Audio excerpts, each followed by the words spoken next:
నమస్తే అండి. నా పేరు రాఘవేంద్ర. నేను భారతీయ జనతా పార్టీ సెంట్రల్ జిల్లా కార్యవర్గ సభ్యుని, Borabanda division SC Morcha president. వీళ్ళు కావాలని చెప్పేసి లూజ్ టాక్ చేస్తున్నారు. కేంద్ర ప్రభుత్వం అయితే ఇక్కడ పెట్రోల్ ఉంది అని చెప్పేసి ఆల్రెడీ వాళ్ళు చెప్తా ఉన్నారు. ఎలాంటి ఇబ్బంది లేకుండా తెలంగాణ రాష్ట్రం కావచ్చు, ఆంధ్రప్రదేశ్ కావచ్చు, పెట్రోల్ స్టాక్ ఉంటది. ఎప్పుడు కూడా నో స్టాక్ బోర్డు పెట్టే ప్రసక్తి లేదని చెప్పేసి మన తెలంగాణ రాష్ట్ర ముఖ్యమంత్రి వర్యులు రేవంత్ రెడ్డి గారు కూడా అనౌన్స్మెంట్ చేసి చెప్పడం జరిగింది. సో వీళ్ళు కావాలని దీన్ని ఇంత పెద్దగా ఇష్యూ చేస్తున్నారు, అంతే, వేరే ఏం లేదు.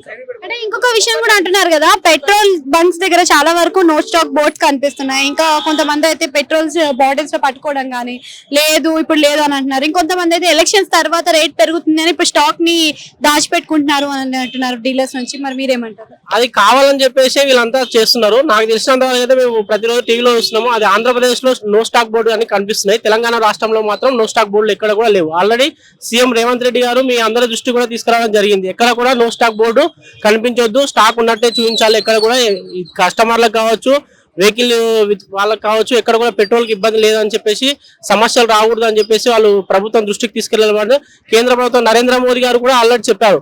తెలంగాణ రాష్ట్రంలో కావచ్చు, దేశంలో ఎక్కడ కూడా పెట్రోల్ స్టాక్ లేదు అని చెప్పడానికి మాత్రం లేదు. 100% అయితే పెట్రోల్ ఉంది.